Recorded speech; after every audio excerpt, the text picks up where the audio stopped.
الحمد لله نحمده ونستعينه اللهم صل على سيدنا محمد mbokk yi ku ñu fas yéene continuer ak yéen suñu projet lire alquranul karim ci kàddu wolof ni ñu waxoon nag moom la ñuy ànd ak yéen ci njàng mi mooy dañ leen indil texte bi ijjil leen ko jërë ngeen jëf ñu teewlu suratul falaqi bismillahi rahmani rahim ñu jublu ci ijji bi incha allahu rabbi comme ni ñoo koy defee rek qul a'udhu bi rabbi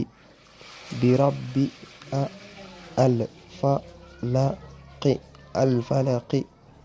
qul a'udhu bi rabbil falaq qul a'udhu bi rabbil falaq loolu waxoon nañ ci min nun ngi xool leen ko fii sugon moo ci war a nekk mais defuñu masque sugon nag mais ngeen bàyyi ci xel bu baax am na xam ne noonu lañ ko def sharri ma qalaqa min sharri ma qalaq unzuru masque bi xalaq ngeen koy liire loolu waxoon alxuraan soo si taxaw sugon ngay taxawee même xii boobu soo si taxaw qul a'udhu bi rabbil falaq min sharri ma qalaq même waqaba doon noonu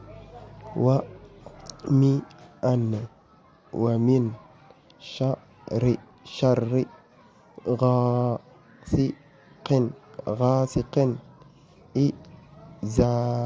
iza waqaba wa min sharri ghasiqin iza waqab wa min sharri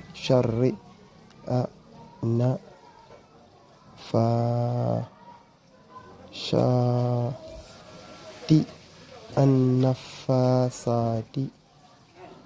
wala xëcc yi gis ngeen alif boobu di xëcc faa bi ak alif bi xëcc sha bi niñ ko bindee alxuraan dafa am ay façon bindin moo tax annafasati dinañ ci bàyyi xel bu baax ba fii al uqadi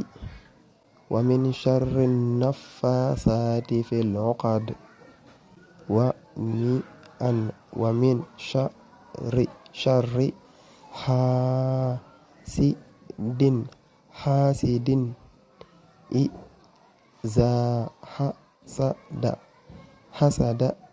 iza hasada wa min sharri hasidin iza hasad bàyyi leen si xel bu baax a baax foofu lañu yam ak yéen si ijji bi bismillahi rrahmani rrahim qul a'udhu bi rabbil falaq min sharri ma qalaq wa min sharri ghasiqin iza waqab wa min sharri naffasati fil uqad wa min sharri hasidin iza hasad